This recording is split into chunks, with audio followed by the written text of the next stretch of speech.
inside the secretive process to select the first astronauts.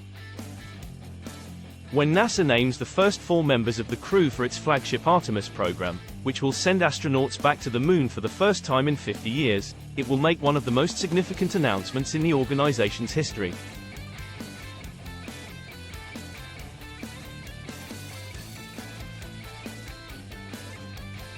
The program's first crewed mission to the Moon will be Artemis II, which is scheduled to launch in 2024. It will fly further into space than any human mission since the Apollo program, paving the way for the Artemis III crew to walk on the Moon in 2025. All of this will take place on the most powerful rocket ever built, which will cost close to $100 billion by then. Despite the fact that the Artemis II mission has received a lot of attention, the method by which its crew will be selected is so secretive that it is still a mystery even to many inside.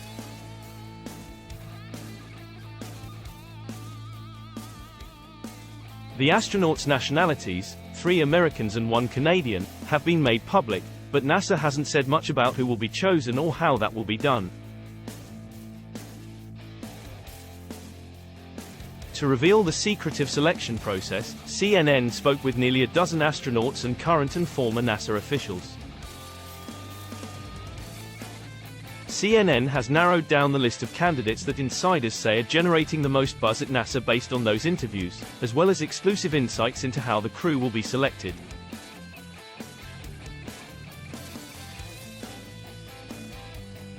Reed Wiseman, a 47-year-old decorated naval aviator and test pilot who was first selected to be a NASA astronaut in 2009, is at the top of everyone's list for the first Artemis crew.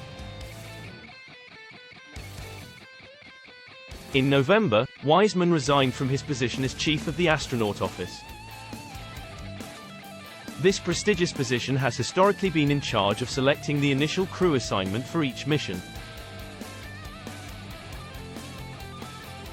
However, there is a big catch. The chief cannot fly in space. Garrett Reisman, a former astronaut for NASA, stated to CNN that being chief is a crummy, lousy job. Nobody wants it, particularly now. Before the Artemis crew assignments, it may be a job that few astronauts want, but it has a big advantage. Historically, the one advantage of being chief is that you gave yourself the best flight assignment at the time when you stepped down. Reisman stated, "That was kind of an acknowledged perk. You did this terrible thing for us. I appreciate you doing that. Your reward is here. You get to sit in the best seat available." Artemis II, a high-pressure, high-visibility mission that will send 4 astronauts on a roughly 10-day trip around the Moon and back, has without a doubt the best available seat at the moment.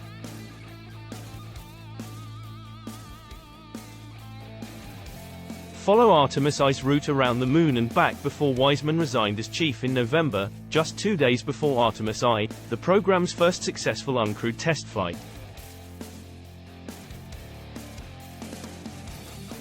In August, he overturned a previous decision by NASA to select the Artemis crew from an initial core group of only 18 astronauts that had been referred to as the Artemis team.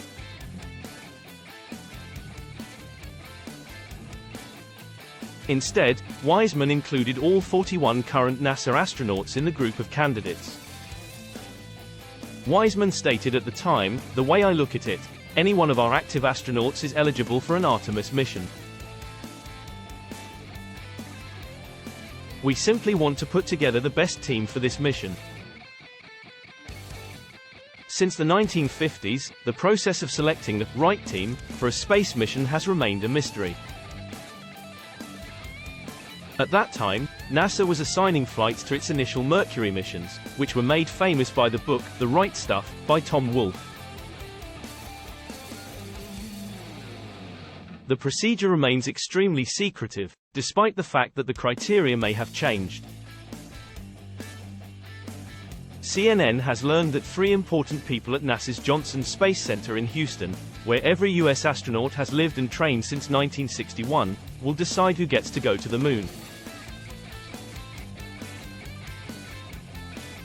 The chief astronaut is the first person to make a decision. Drew Fustel, Wiseman's deputy, is currently acting in that role. CNN was told by sources that the chief, whether it be Fustel or someone else, will send their initial suggestions to Flight Operations Director Norm Knight and then to Johnson Space Center Director Vanessa White, who will approve the final 4 choices.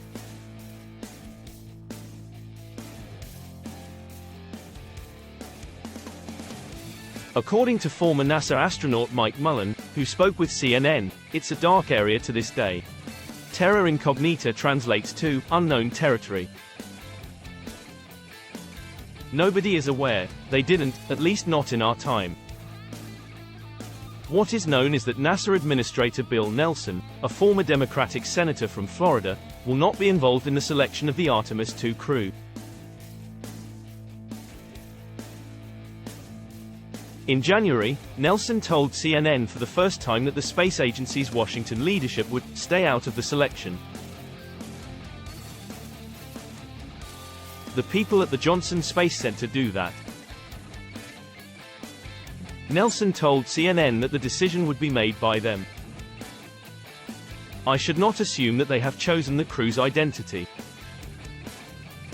Only 3 astronauts from the United States and 1 from Canada will make up the Artemis II crew, as stipulated in a 2020 treaty between the 2 nations.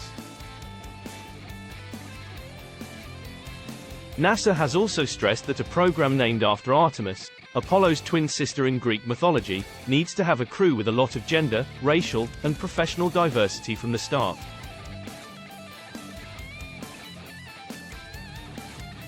Compared to the Mercury program, when all 7 astronauts were white, male, military test pilots, NASA's pool of astronauts is much more diverse now. 12 people of color and more than a third of the 41 astronauts in the Artemis generation are women. With only 16 pilots in its ranks, the Artemis generation of astronauts also has a wide range of professional interests. The remainder is mission specialists, with backgrounds in engineering, medicine, geography, oceanography, and biology. Since Artemis II will be the first crewed test flight to the moon since the Apollo program, nearly a dozen current and former NASA officials and astronauts told CNN they expected multiple test pilots to join the crew.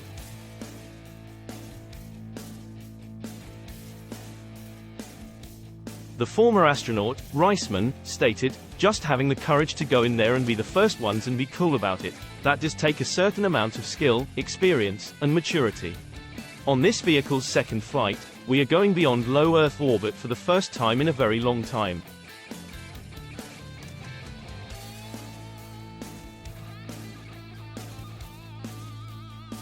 The other spots will almost certainly need to go to at least 1 woman and at least 1 person of color if Wiseman, a white man, is chosen. CNN has been informed by people who are familiar with the procedure that the list includes a few other candidates in addition to Wiseman. Victor Glover, a 46-year-old naval aviator, was one of them. He flew the second crewed flight of SpaceX's Crew Dragon spacecraft and spent nearly 6 months aboard the International Space Station before returning to Earth from his first spaceflight in 2021.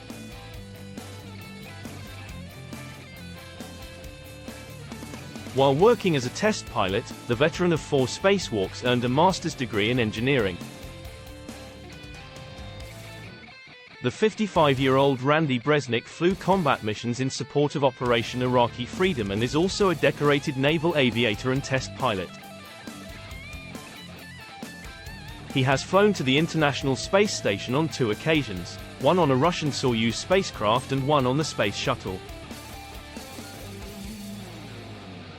Because he has been in charge of the astronaut office's development and testing of all rockets and spacecraft that will be used in the Artemis mission since 2018, Bresnik is frequently mentioned as a strong contender for Artemis.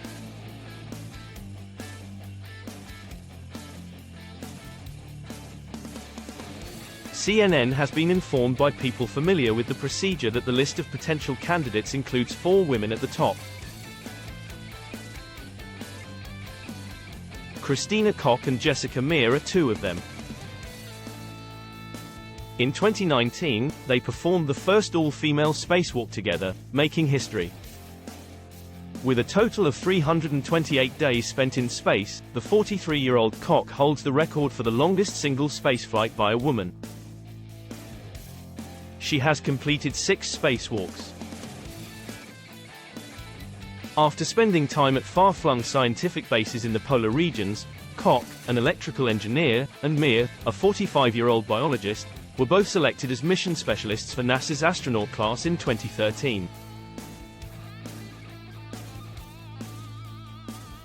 A crew that will spend roughly 10 days crammed into a capsule that is 17 feet, 5 meters, wide and has the experience of surviving in hostile climates and uncomfortable environments is critical.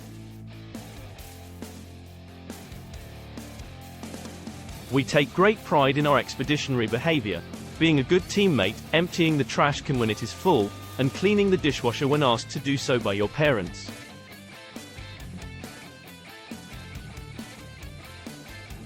Things of that nature, Wiseman stated in August. That is precisely what we're trying to find in the initial Artemis missions. Know-how in the field.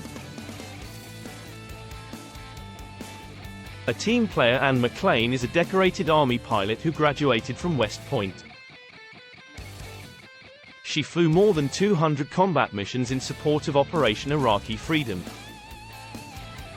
She then graduated from the U.S. Naval Test Pilot School in 2013, which was the same year that she was chosen to be an astronaut for NASA. The 43-year-old spent more than 200 days in space at the International Space Station and led 2 spacewalks after launching in 2018 on a Russian Soyuz spacecraft. On this list, Stephanie Wilson is the most experienced astronaut.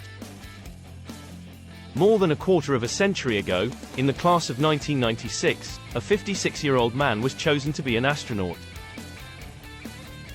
Wilson was a mission specialist on 3 space shuttle missions, including the first one following the death of 7 astronauts on Columbia in 2003.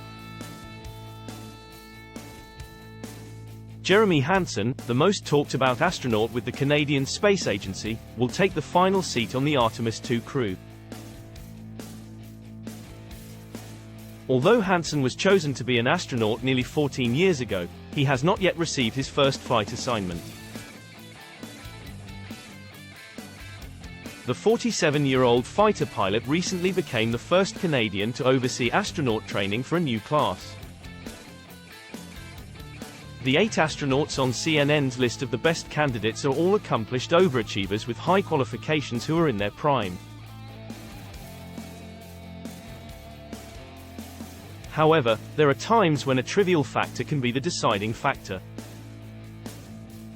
The issue is that it can be affected by insignificant details like the size of your spacesuit. If only a medium and a large are available and you require the extra large, you're out of luck. The former astronaut and veteran of 3 spacewalks, Reisman, stated, "You are not going to be assigned to the mission.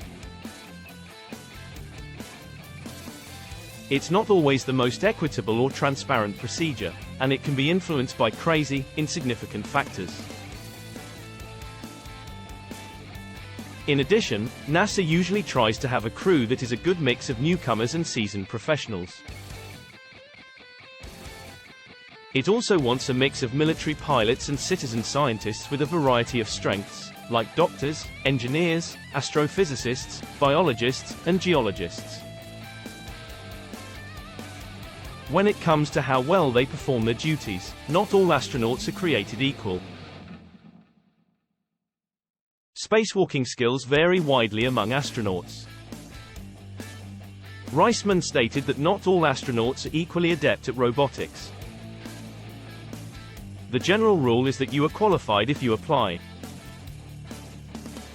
It shouldn't matter if you pass the test. But it does matter when the mission is extremely difficult, and you want to use your best team. This is especially true for Artemis II's crew, who will be riding on a rocket that has only completed one successful test flight. The Artemis crew selection process is now secretive, but it used to be even more perplexing. This was especially true in the early stages of the Space Shuttle program, when, for the first and only time in the history of NASA, a non-astronaut exercised close to complete control over who flew and who stayed on Earth. Abby, George.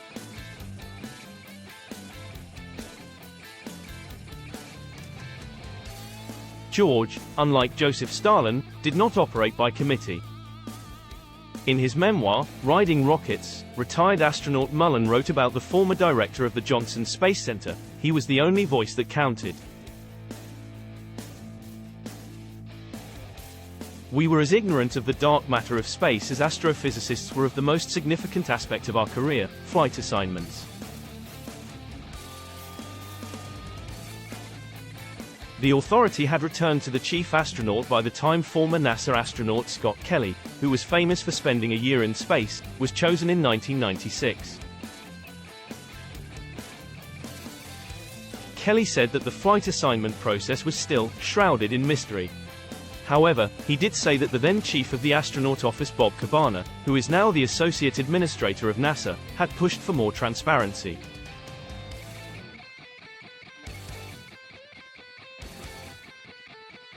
Bob installed a large board in his office. Kelly stated, he had all the shuttle flights lined up, and certain people's names would be written next to them. Wiseman's Reed did something similar. He was more transparent. He would share his thoughts with others. Now, Wiseman is on the other side, waiting with every other current astronaut for the once-in-a-lifetime announcement, which the administrator of NASA promised would arrive later in the spring.